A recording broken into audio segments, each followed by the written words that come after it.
بسم اللہ الرحمن الرحیم۔ السلام علیکم ناظرین، آپ کا اپنا میزبان نسیم اکمل خان آپ کی خدمت میں حاضر ہے۔ یہ دریائے جہلم ہے جو ملک وال کے کنارے پہ ہے، بالکل ملک وال شہر یہاں سے صرف آدھا کلومیٹر کے فاصلے پہ ہے۔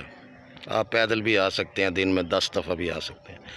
اس وقت میں آپ کو صورتحال دریا کی دکھا رہا ہوں کہ دریا میں پانی کی سطح بہت زیادہ کم ہے، لیکن ہماری اطلاع کے مطابق حالیہ جو بارشیں ہوئی ہیں، منگلا ڈیم سے پانی کافی چھوڑا گیا، جو یہاں ملک وال سے 30-35 کلومیٹر کے فاصلے پر ایک رسول براج ہے۔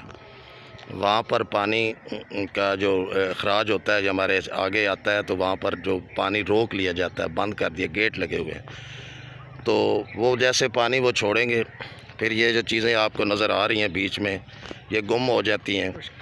یہ خشک جو دریا نظر آ رہا ہے، یا یہ کنارہ دیکھ رہے ہیں آپ کتنی بلندی پہ ہے۔ پھر پانی کا بہاؤ جب زیادہ ہوتا ہے صورتحال میں، تو یہ پھر پانی دریا سے باہر نکلتا ہے اور شہر کی طرف چلا جاتا ہے۔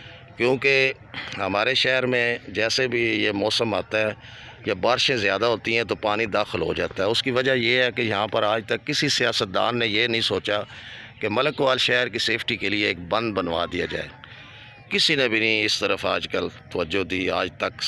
تو یہ انہیں سوچنا چاہیے کہ جیسے جب آپ کو یہ نظر آ رہا ہے پانی بہت کم ہے، اسی طرح اچانک ہی جب آپ سو کے صبح اٹھتے ہیں تو دریا فل ہوتا ہے، اور پتہ کئی دفعہ چلتا ہے کہ پانی جو ہے وہ شہر کی طرف آ رہا ہے۔ اس لیے ہمارے یہ سیاستدان ہیں، ان کو اپنی لڑائیاں چھوڑ کر اپنے حلقے کے جو کام ہیں ان کی طرف بھی توجہ دینی چاہیے، اور یہ انہیں سوچنا چاہیے کہ یہ وہی شہردار ہیں جو ہمارے لیے ہماری خاطر ہمارے بینر لگاتے ہیں، ہمارے جھنڈے اٹھاتے ہیں۔